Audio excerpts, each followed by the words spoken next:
Good evening and welcome to On the Record, I-24 News' in-depth interview show. Every week, I'll be speaking with key experts and decision makers from Israel and around the region on the core issues concerning the Middle East. It's an honor to introduce my guest tonight, Ambassador Steffen Seibert.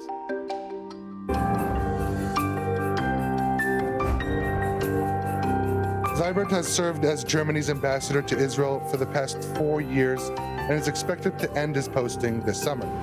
During the war in Gaza, Seibert repeatedly voiced Germany's support for Israel's right to exist and defend itself, and took an active role in efforts to secure the release of the hostages. Ambassador Steffen Seibert, thank you so much for joining us this evening. Thank you for having me.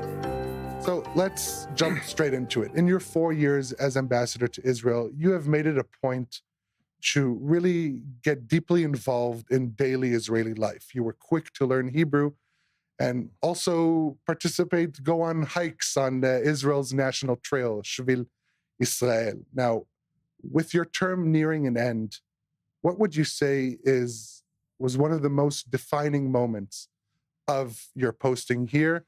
And what is one of your main takeaways? That's a big question to start with. I would say that obviously the 7th of October was a day that in all its horror and tragedy defined every day that came after that.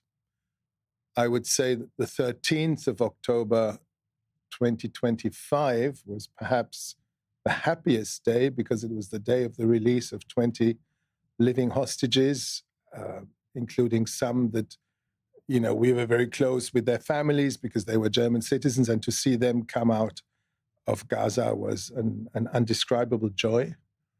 My takeaways, I think it's too early for me to really, because I'm still very much the ambassador. I have my day's work to do. I'm sitting here with you now. I've got 3-4 more months to go. So it's a little early to come up with my final thoughts, but I know that these 4 years will have changed me and will have left a very, very strong mark on me. So as you are not yet in the summarizing phase and still in the day-to-day work phase, one of those top issues is the future of Gaza, as well as the future of Hamas, and key for Israel, disarming Hamas. Now, you said in a recent interview that Hamas must give up his weapons. I'm going to quote you. You said, disarming Hamas is something that needs to be solved, and not in a few years, but in the short term. Hamas cannot be in a position of power in Gaza. But having said that, Germany has so far refused to join the Board of Peace, which currently is the only international coalition that is actively working to disarm Hamas. So what is Germany doing to promote what you were saying, the need to disarm Hamas? Well, first of all, the Board of Peace, as it's been set up by President Trump, has a structure and an organization. It pretends to be a new international organization. For constitutional reasons, the Chancellor of Germany cannot simply join a new international organization. We're a member of the United Nations, and that to us is the relevant, the go-to international organization.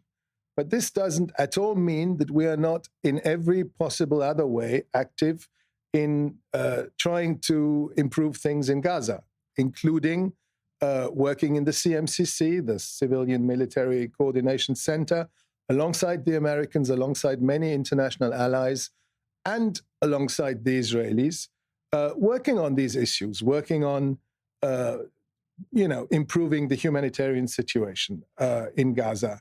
And yes, working on ideas how this very important issue can be solved, the disarmament of Hamas. And you quoted me, and I can't phrase it any better now.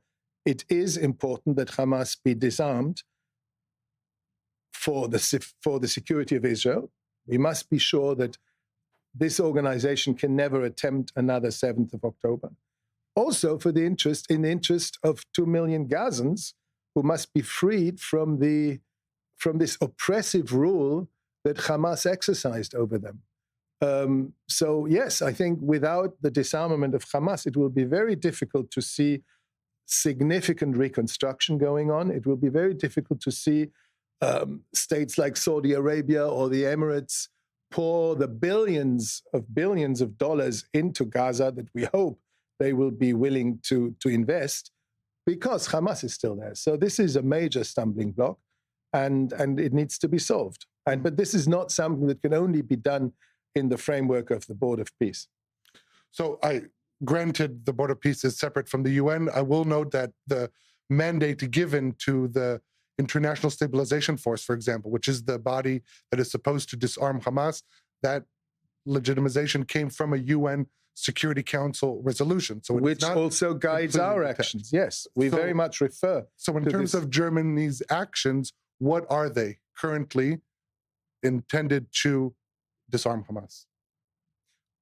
Well, first of all, I think the International Stabilization Force is not going to be the force that will disarm Hamas. This is what the states that are willing to send troops to this ISF have said in the past. They want to send their troops when the disarmament of Hamas is dealt with. Mm-hmm. This is something that needs to be worked out between the Americans, perhaps the Egyptians, Palestinian forces. We will support every viable option there is. We said right from the start that we're not going to play a military role in Gaza. We play a role in the in training police forces. We play a role in securing the Rafah border crossing. We will play an even bigger role in the humanitarian effort. We're already one of the main donors to humanitarian efforts. And I think this is where we come in. Mm-hmm. All right. Staying on Gaza, in the 3 months leading up to the ceasefire, Germany announced, this was also at the height of a worldwide delegitimization campaign against Israel. Germany imposed an embargo on exporting military equipment to Israel in response to Jerusalem's decision to fully take over Gaza City. Now, the embargo was lifted, as I mentioned, after the ceasefire was reached. In hindsight, was this the right decision on the part of Germany?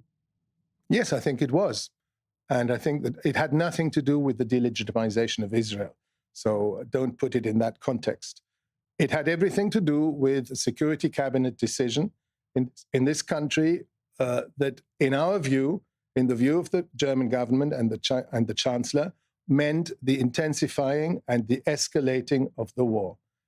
We did not think that that was a wise idea. We did not think that this would help bring the release of the hostages, which we were very much advocating for. And that's why the Chancellor took this decision. When the Chancellor publicly says, we cannot support this new phase of the war that the Security Cabinet in Jerusalem has just decided upon, then we cannot send weapons into this phase of the war.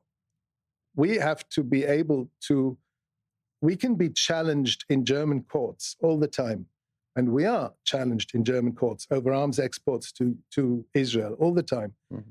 If we don't want to lose one of those cases, we need to be true to our words. And the Chancellor made this very clear link between his decision and the prior decision by the Security Cabinet. And in that sense, it was very logical that after the ceasefire, when that part of the war was over, and we were in a ceasefire situation, even though it's a shaky ceasefire, the embargo was lifted. I think it was a very justifiable decision that we explained to our Israeli partners. I think they will not have liked it, obviously, but I think they saw that there was logic in it. Mm-hmm. While there is logic, I will say that in terms of the context of the global delegitimization campaign, it did fuel those voices against Israel. But I understand your wanting to disconnect them. But let's remain. Let's stay there for a while. Why do you think? I hope you understand that Germany and me myself, we're very, very far from every effort to delegitimize Israel. But why do you think there are voices all over the world that were critical of the way Israel conducted the war, because people see how the war's consequences on 2 million people in Gaza on their screens in a way that Israelis do not see them on their screens. Mm-hmm. And this is maybe also something that you should wonder if there is a connection there between seeing people in terrible distress 2 years into the war and people being critical of the conduct of the war. Not all of the criticism against Israel's conduct of the war is about delegitimizing Israel. I would very, very much distance myself from any of that. But yes, we were critical as a government. And if you ask the German public, I think most of them were critical of the latter stages of Israel's war against Hamas. On Germany's unique position on that, during this delegitimization campaign, major cities across the world, including in Europe, saw huge demonstrations that, it's tricky to call them pro-Palestinian because many of them included anti-Semitic slogans, chants in support of Hamas. But we didn't see those protests at the same level in Germany. In fact, we saw a crackdown in Germany against those protests. Why was that? Why is Germany an outlier in that? Well, I think you did see a lot of demonstrations. None of them had 300,000 people like the demonstrations we saw in London or other parts of the world. But you saw a lot of demonstrations against, for the Palestinians in Gaza, for the children of Gaza, and all that sort of thing. In a democratic, liberal society, freedom of speech, and that's also freedom of demonstration, is extremely important. And we do try to make a very clear distinction between your freedom to demonstrate against a war that you don't like and anti-Semitism or the negation of the right of Israel to even exist. And I think this is the important line that you have to draw. It is okay to demonstrate against Israel's war in Gaza. That may not be my opinion, but it is okay in a free society. It is not okay to carry, the red triangle of Hamas, or to express support and sympathy for what Hamas did on the 7th of October. This is not okay. And we, as a state, we tried to make that distinction. On the issue of the weapons embargo, but on the flip side of that, less than a month after the weapons embargo was lifted, your country's parliament approved a €3 billion expansion of the Arrow 3 long-range missile system deal with Israel, bringing the Arrow agreement between Germany and Israel to $8 billion, making it the largest ever weapons export deal on the part of Israel. What role does Germany plan for Israel's defense systems amid the growing threat in Europe, mainly from Russia?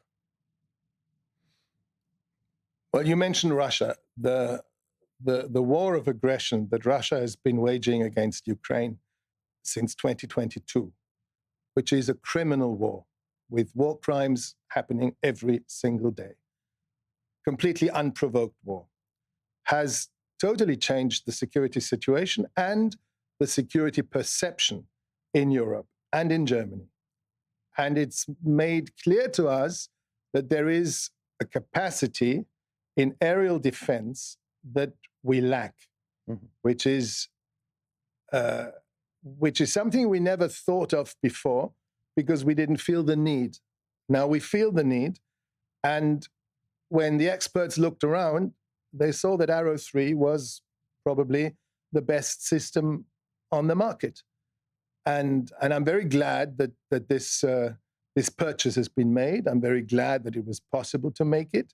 And there is, of course, strong symbolic value also, not just the specific defense value, but there's also strong symbolic value in Israel providing Germany with an important element of our air defense. Mm-hmm. And I think in that sense, this has become a big part of our cooperation in the question of defense.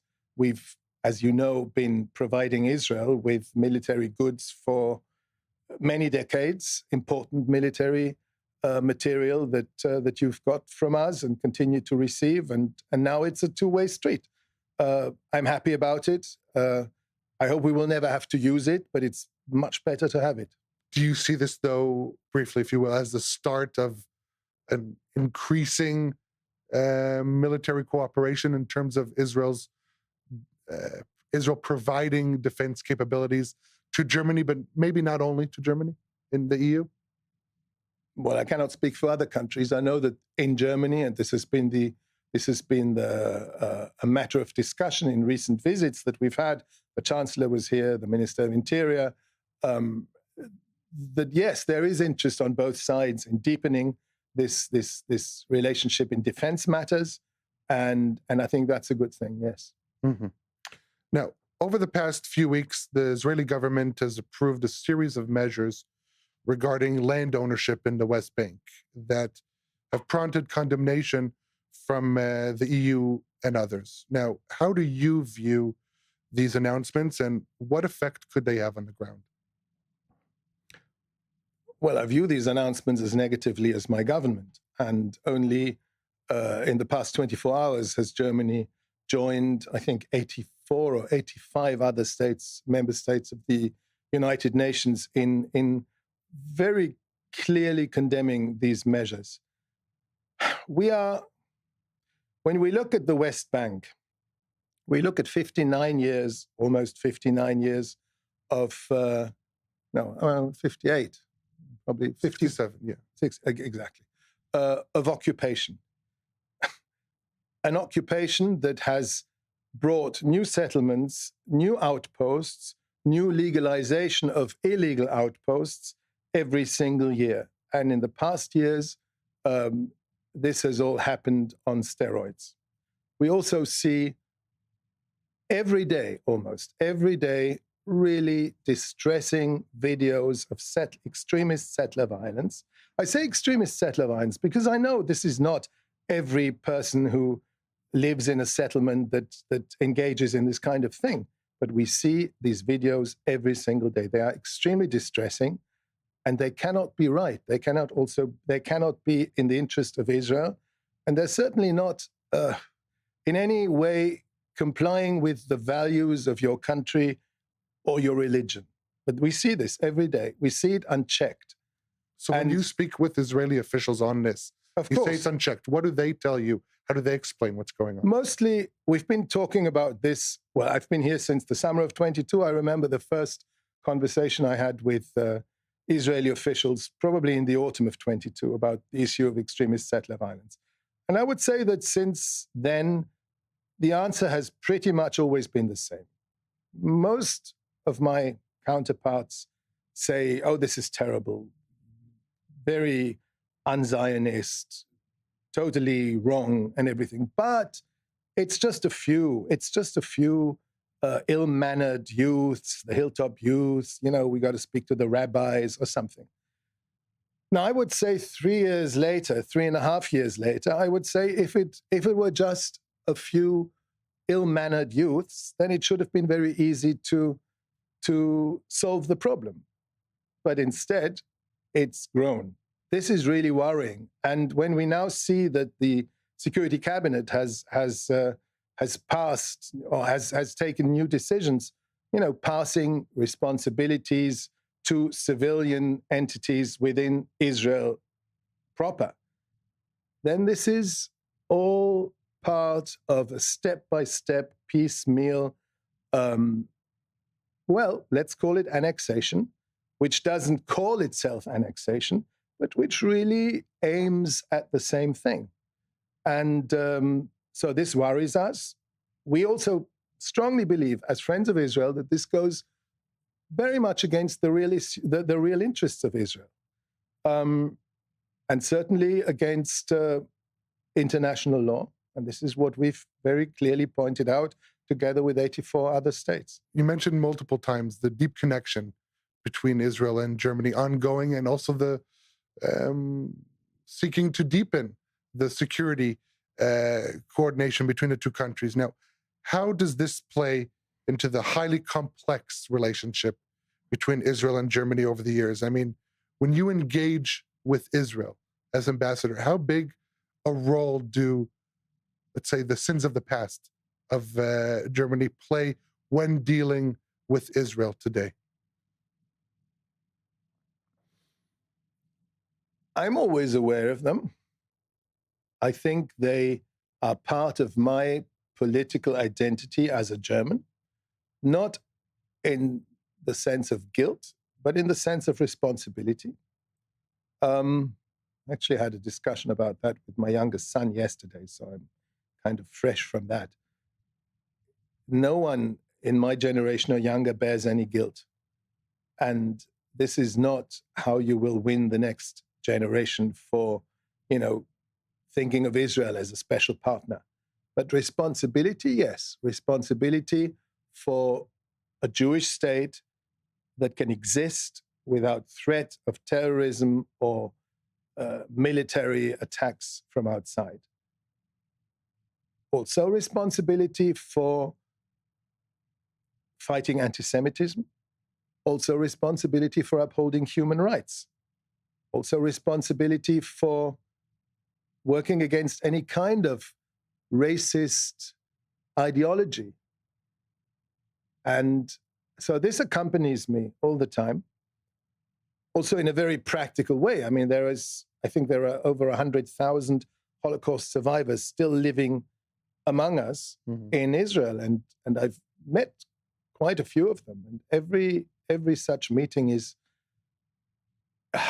deeply moving. And I'm very grateful that they speak to me. Old ladies of 95 years old who've gone through hell because of my grandparents' generation are willing to speak to the German ambassador, are actually quite happy to speak to me from time to time to, speak their slightly rusty German with me. And it's some of those moments are very wonderful. Some of them are very sad, and we sit around and yes, there have been tears and everything. This is very moving to me. I want to move on to the last part of the show. This is the rapid fire segment. I'm going to show you 3 pictures and briefly tell me the first thing that comes to mind. So this is your personal meeting with the returned hostage Ariel Yehud. I was so happy to see her, and I thought, oh my God, how can this fragile person have lived through so much? And at the time, I didn't even know how much she's lived through, which she's since told. And yet have such a smile and such a positive outlook on life. And at the time, she was still hoping for her boyfriend, Ariel, to come back. And she said, I can only be free when he's finally free, which is... Well, they've been reunited. Yes, it's wonderful. It's wonderful. All right, the next picture, this is the Israeli Prime Minister Benjamin Netanyahu meeting with Chancellor Friedrich Merz in Jerusalem last December. It was an important meeting. It was Merz's first visit as a chancellor. A press conference with Benjamin Netanyahu, who is a great communicator, obviously, is always a challenge for every visitor. I think Merz did very well. We're going to break from tradition, and I want to show not a picture, but rather one of your latest videos from שביל ישראל. שלום, שוב מהנגב, ליד המכתש הקטן. איתנו היום אלון גת. נפגשנו בתקופה הנוראית אחרי 7 באוקטובר. המשפחה שלו סבלה קשות במתקפת החמאס, והרבה מכירים את הסיפור של אחותו כרמן. אלון אוהב מאוד את הטבע, אז אני מחכה לטייל איתך היום. You can eat it. And if not, so it's a bit sour. It's really nice to... Well, first of all, Alon is a wonderful person. I met him in the most terrible circumstances. His partner was still a hostage. His sister was still a hostage. His partner then came free. His sister, we all were hoping and praying for, and she was one of those 6 that were cruelly killed in the tunnel by Hamas.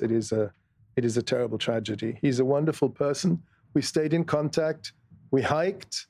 He's a super, knows everything about nature, about every plant, every rock formation, and is one of, I think, 44 miktaim on the Shvil that I've done now. I'm going to do another one Sunday, and I'm very happy that I had this idea, and I will carry it through to the end.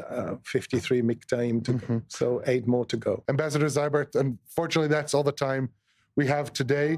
I want to thank you again. Thank you for joining us this evening. You can find today's episode and all previous shows on YouTube and Spotify. Thank you for joining here on The Record. Thanks, Ariel. Thank you. This is